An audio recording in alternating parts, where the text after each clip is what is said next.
Today we are going to be talking about family.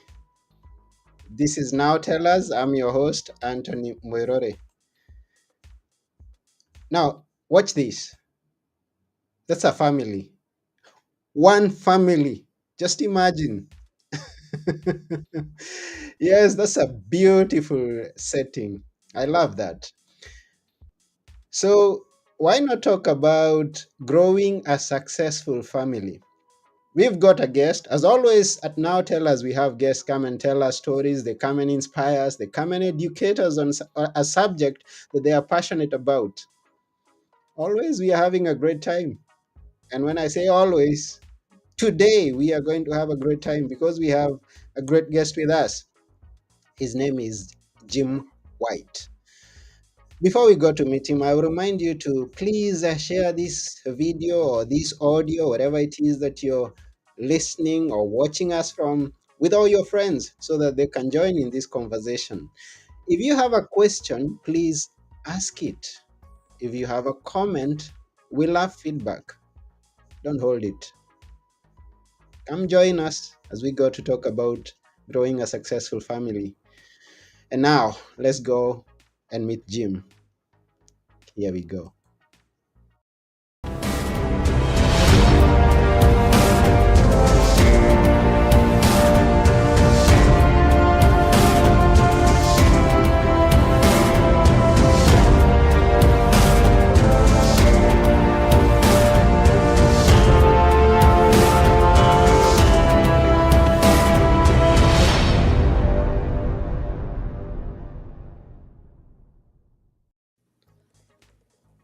Hello, Jim. Well, hello there, Anthony. Great to see you. Great to see you too. Thank you for coming to Now Tell Us. Absolutely.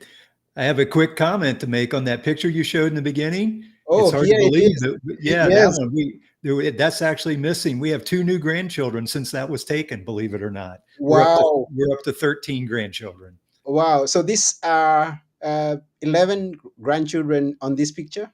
Yep, I believe And, so. Yep. and how many children? So we actually have six children, and obviously Okay. there's some spouses in that picture as well. So we now have, Okay. some of the children are married, obviously. Wow. So six children and 13 grandchildren. Isn't that a big blessing? I call that a blessing. Absolutely. Yeah. So where are you based right now, if I may ask? Yeah, sure. I'm in the United States. I'm in Indianapolis, which is in the state of Indiana. So right in the middle of the country. We're a middle of the country. That's beautiful. And is that where you were born and raised? Yeah, absolutely. I was born and raised in Indianapolis, Indiana. Yeah. Okay. And my That, wife, who's in that picture, we actually met when we were in high school. uh-huh. We started dating when we were 15 years old. And Yeah. this year we will have our 42nd wedding anniversary. Wow. 42nd wedding anniversary. Yeah. Now, you've got a lot to share, I know, and I am wondering whether it's going to be enough the time that we have with us. And but I would like you to speak on whatever it is that you're passionate about, taking from the title of our topic today, growing a successful family. Now, maybe tell us from when you were growing up, even before you came into contact with your wife and started dating. How was it growing up? Were you six children or less or more? Actually, I just have one other brother. So it's Oh, myself and one brother. So I have a smaller family. My hmm, wife, though, she was one of nine. So she came from a larger family. So that's what kind of, I think that steered us that direction. okay. Um, so, and like I say, we met really young. So a lot of my youth, if you will, it was, she was a part of as well. Cause like I say, we started dating when we were 15 years old. Uh-huh. So we've been together, almost it's a lot most of our lives together actually. So That's good. And I believe I mean, you can't exchange that for anything because that's what you've known. I mean, but anyway, in a family, there are a lot of things. And that's why I told you I'm going to give you the freedom to speak on any of the aspects in a family that will make it a successful family. There are ups and downs, challenges, laughter, crying, and all right. those kind of things. And now, how has it been? Now you were two, you and and a brother. Your wife grew in a family of nine, so she could tell us a bit more about growing in a bigger family. But you're here to tell us about growing a big family and the experiences that you've been through. Right. Yeah, How has it been absolutely. from the word go, from when you started, when you married, you Yeah. got married? Mm-hmm. Yeah, a couple things I would throw out that, sort of insights gained over the years Mm-hmm. is one thing is that and I do a lot of work with parents. A lot Mm-hmm. of my focus of my practice is working with parents and helping them through the process of raising their children. And one Okay. of the primary messages I try to get to them is the idea that it is a journey. And you kind of Mm-hmm. alluded to that, in that you're going to have ups and downs, and there's going to be challenges and circumstances that you encounter along the way. And Mm-hmm. it's okay, how do we move past those challenges or effectively deal with them? And Mm-hmm. actually, going back quite some time, that you mentioned successful family, I wrote a definition that it sort of spoke to what I feel like is a successful family. Yeah. It's been 20 some years ago now, and it was the idea that a successful family is one whose members, they speak with respect, they Mm-hmm. honor each other, they provide a nurturing environment, and they empower each other, and they Mm-hmm. really truly enjoy being together. Mm-hmm. And then the next piece of it is that they have this ability to really appreciate and enjoy the good times, but at the same time, they have the ability to effectively deal with any difficult issues that come their way. And then Mm-hmm. finally, there's just a sense of peace, joy, warmth, and love within the home. And so that, to me, it sort of paints the picture of an ideal. That's the mark that we're all striving for Yeah. as we move along. But the journey part is, there's going to be times, and our family's the same. There are times when we look like that and we reflect that, but then there's other times when we don't, right? And Mm-hmm. that's part of that journey that we all go through. And the question becomes, okay, if we're off target, how do we come back? How do we to get back to that ideal?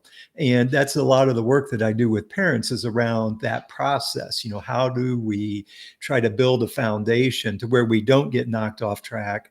And then if we do get knocked off, how do we come back to that? So that's Mm. a lot of the work that I do. Yeah, and it's one thing to listen to someone who's talking from a theory point of view, and it's another thing listening to someone who's talking from practical lessons that someone has learned through the Right. journey. And I'm just wondering, and you're from the States, and we are speaking to people from all over the world. I come from Kenya, that's where I come from. And I grew up in a big family. We were seven, and I could see around some other families that were as big as we were. But then you realize that the resources were not quite enough. Now, I guess in the states it is a different thing from when you started raising your children and bringing them up. Were there some necessities that your children missed as they are coming up, they are growing up? Like ours, we had a challenge with going to school. You had to pay for school. There, you have to clothe your family. What were those big challenges that you faced or you've faced all along? Yeah, and I think here in the United States, we are very fortunate to have access to a lot of resources, and Mm-hmm. so some of those challenges were not necessarily the right, something that we faced on a daily basis. Mm-hmm. Um, but then that brings in other issues. There's like right now, for example, I know parents struggle a lot with technology and social media. Mm-hmm. That creates a lot of issues within their family. So, and again, it's in an environment where the children, the teenagers especially, have access to social media, and it then starts to affect the way their life experience. And the Mm-hmm. parents really struggle with, okay, how do we help them through that? How Mm-hmm. do we support them in a way that makes it so it doesn't damage, doesn't cause them a lot of anxiety? That's a lot of what comes up with parents with teenagers right now, is this, social media seems to disconnect the children a little bit from the Mm-hmm. family. And then there's this growing sort of ramped up anxiety that the kids are experiencing, which is an interesting dynamic that comes up. And so it's a question, okay, how do we help with that? Mm, But I would say no matter where your situation is from a resource standpoint, the premise that, if you want your home, as I mentioned, to be full of peace, joy, warmth, and love, that's not a resource driven a goal, if you will. It's just mm, a matter of what's the environment like within your home. mm, And one of the key things that I talk to parents a lot about, and I really talk to everybody about, is we all have two competing mindsets that reside within us. And mhm, one of them is fear based, and the other one is love based. mhm, And what happens is when you engage with your children or your spouse or your community from a fear based perspective or that fear based mindset, things tend to not work as well. And mm, that's the source of pain and suffering and anger and frustration. It's when you're coming from that fearful perspective. Whereas if you can start to make that shift and be more love centered or love based, then things work better. There's more love in your home. There's more compassion and forgiveness and all of those kind of attributes then start to appear within your home. And so the first step for us as individuals is to start to be very intentional about where am I coming from? How am mhm, I engaging with my children or my spouse or my workplace in some examples? And again, as we become more intentional and can choose to be love based more often than not, mhm, life will just start to work better. And so that's part of my message to people is start to learn to recognize and be able to identify when you're fear-based versus love-based, and then work to make that shift because it just has a huge impact. Actually, one of my little catchphrases that I love sharing with people is the idea that a change in perspective changes everything. mm. And so if you move from being fear-based to love-based, it just changes everything. Changing perspective changes everything. Everything. Yes, Absolutely. and thank you for bringing to our attention that the challenges could be different from different locations. You may not have gone through the challenges that we went through, or the people that are going uh, through the same issues elsewhere. They are not the same ones. But and then you mentioned about the social media aspect, which could be a universal problem. It could be a universal challenge that many parents are having a big Yeah, sigh absolutely. of relief anytime that that is mentioned. Yeah. Coming from a fear-based play point of view to a love-based, how have you been dealing with this, and how can you suggest or advise people from whatever they are to deal with this issue, because it's a big. Right. And so the first thing to acknowledge is there's a difference between a 13-year-old and an 18-year-old, right? Mhm, And that's part of the journey. I mean, your child, if you're working with a child, they are growing and maturing as they move through, into and through their teenage years. And mhm, so we have to, as parents, we have to be willing to move along that journey with them. And mhm, my point being is that the relationship that the 12 or 13-year-old has with social media or what's appropriate may be different than when they're older.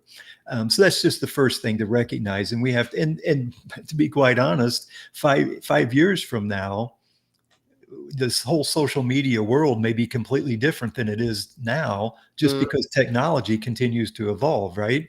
I Yeah. mean, you mentioned that this is being live streamed on TikTok. I mean, you don't have to go back very many years and Mhm. TikTok was not a thing, right? It Sure. wasn't Sure. even there. And Mhm, so it's just ever evolving. And that's why that idea of a journey is a big part of this. mhm, And part of what I point to with parents is social media and the technology in and of itself is not necessarily a bad thing, right? But mhm, if it's irresponsibly used, it becomes a bad thing. it mhm, can it can disempower or damage the teenager. And so the analogy I draw to it a lot of times is the idea of a car.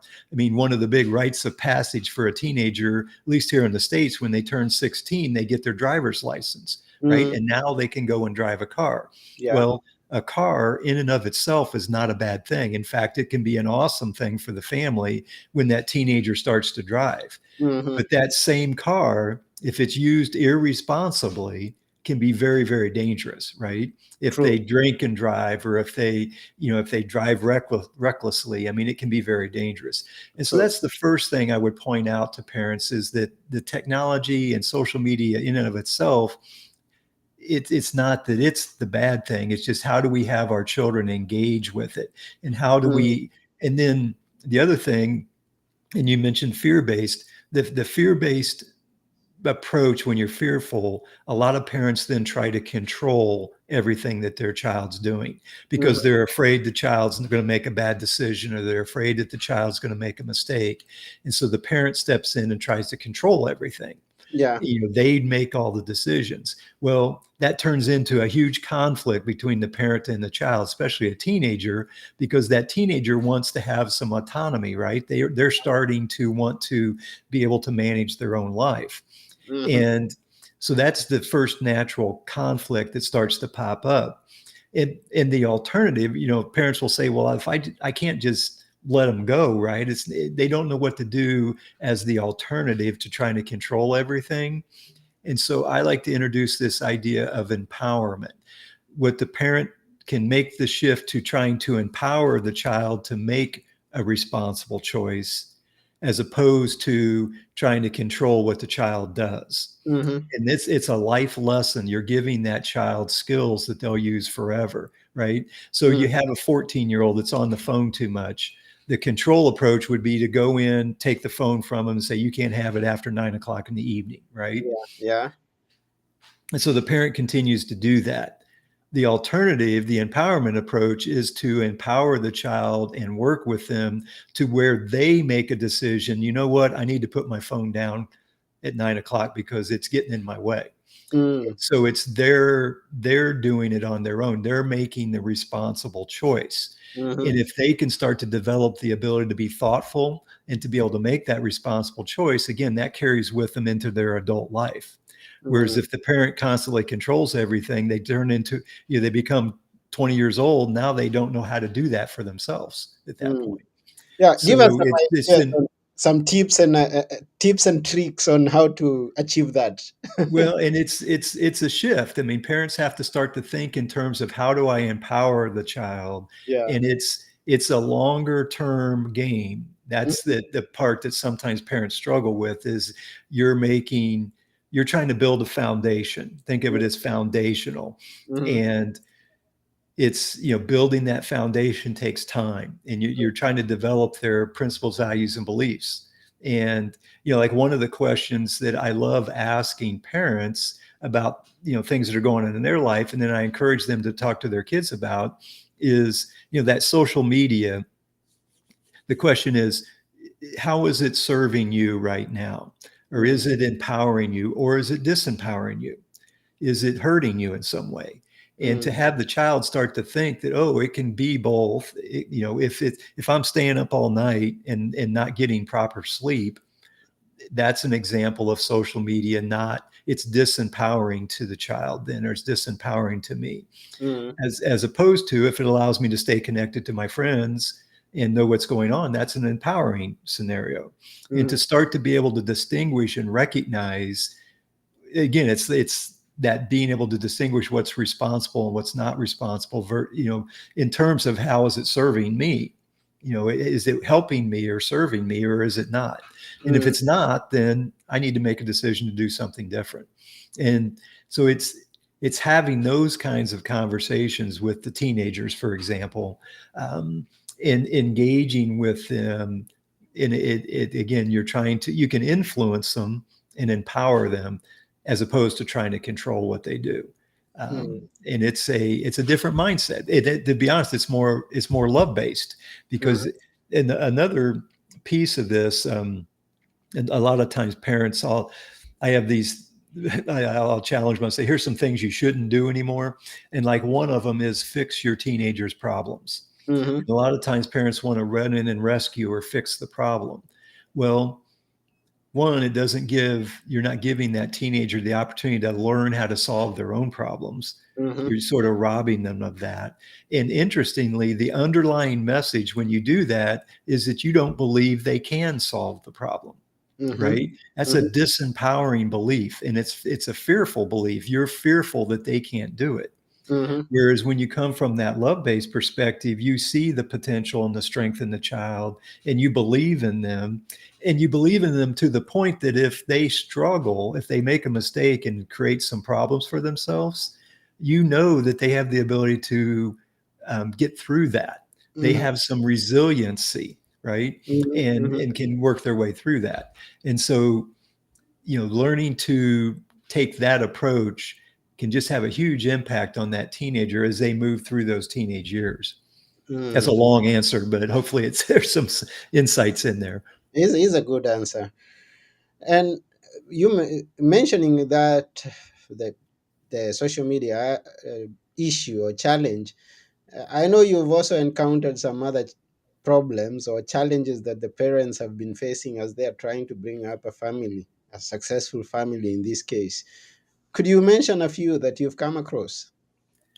Yeah, I mean, it's every child is different and every scenario and situation is different. And so your listeners are going to have lots of stories too, but it's everything from, I mentioned, the car, for example. We Mm-hmm. had one of my teenage sons got himself in a real pickle or an issue with a car. He basically was reckless driving, speeding, ended up having to go to court and just all of that. But that's just an example of something that happened. But in hindsight, and actually part of the approach is sometimes the parents will have a child will get themselves in a difficult spot like that, Mm. and their view of it is, oh, this is a huge problem, and this is so bad. When it happened, our view of it was, this is awesome. This is an opportunity for him to grow and learn and mature. There's possibility in this circumstance if Mm. we approach it from, okay, what are the lessons to be learned? How can this help move him along his journey? And it's just a mindset. And then I've heard before this quote, it's the idea that sometimes people have the perspective, and it's a fearful perspective, that things or circumstances are happening to them. And the flip of that is that circumstances are happening for me. They're happening for my benefit. And I Mm-hmm. just got to find that benefit, right? And then be able to work that and work towards that benefit. So that's an example of one of those. But then we had um, other issues around just school and doing well in school. We had one of our daughters had some, when she went off to college, got a little bit too deep into like drugs and alcohol Mm. as well. So everybody has their circumstances that pop up, and we've had our share as well. And, Mm. and that's where I mentioned when we started talking about the definition of a successful family, it's being able to overcome those difficult circumstances, because it's not if they're going to happen, it's just when. And then the question is, how do you respond to it, and how do you learn and grow from that, Mm. whatever that circumstance might be. And I mentioned some that were self-inflicted, but we have others that are just happen. The passing of a grandparent, for example, Yeah. can be very traumatic, Mm-hmm. for the us as the child, and our children as the grandchildren. And that's part of life, right? That's one of those circumstances that happens. Mm-hmm. And how do you again rally around that, and find the blessings in it, and approach it from a love-based perspective. So it can be sort of, those kind of circumstances can happen as well. And Mm. so, and like I say, we've had our share, as I'm sure all of your listeners can make a long list of the kinds of things that can happen. The Yeah. question is, how do we use those to move us along our journey? Yeah. Thank you for sharing those. And yeah, it's true. Some of the listeners could add the challenges that they are going through or they went through as they are bringing up their family. Now, we are talking about the family, but I've noticed that you're paying much attention to the teenager. Why so? Well, a lot of the work I do is with parents with teenagers, and Okay. I published a book that was directed towards helping parents with teenagers. Mm-hmm. Um, and so it's just it's a focus, a part of my practice in what I do. There's an element of it that's really fun, and it's a challenging time for parents, and Okay. that's part of why it comes up a lot in my practice. Could this be the book you're talking about? Yep, that's it. How to be the parent your teenager needs you to be. Yeah. So it's the fundamentals, and there's three core fundamentals. I'll just go ahead and share them. But and this really applies to younger children as well. It's just a little bit different in how you might actually execute them, but Mm-hmm. the same concepts. So the first fundamental we've talked some about it, which is mindset, the mindset of the parent, and trying to be aware of when I'm being fearful versus when I'm in a love-based mindset, and being intentional about choosing love. So Mm-hmm. that's step number one. The second fundamental is all around building connection. How do I deepen and build connection with my teenager in the case of the book? But again, this applies to if you have a second grader or 10-year-old or an 8-year-old. The question is, how do you build that bond or that connection with them? And Mm-hmm. in there, I have 9 different strategies for doing that, which I'll just share. Like one of them, for example, that goes across all ages is the idea of being playful. Mm-hmm. Being playful is a great way to build connection. Mm-hmm. Now, in the picture you saw, I have a bunch of grandchildren. So like my 3 or 4 year old grandchildren, being playful with them is wrestling around the ground, picking them up and holding them upside down. It's doing stuff like that. That's how you connect, right? You're building connection with them. Yeah. Now, a teenage son who's 16, maybe being playful as you go out in the driveway and you play basketball together, or maybe you play video games together. Mm-hmm. If it's one my wife does, I have a daughter who our youngest is a daughter, and my wife and this daughter love to sing show tunes together, and so they'll put on the music and they'll put on Hamilton or one of the musicals, and they just sing together, and Mm-hmm. it's playful. So that's an example of building connection. And part of my assertion is that a great deal of the problems parents struggle with can be resolved if they deepen that connection with the child. Because a lot of times, another one of my little catchphrases is that any of your child's bad or unwanted behavior, it's really just a call for love. Mm-hmm. They're feeling isolated, they're feeling disconnected, and the first priority is to reconnect with them and give them the sense that they are unconditionally loved. And if you do that, a lot of times that bad behavior goes away.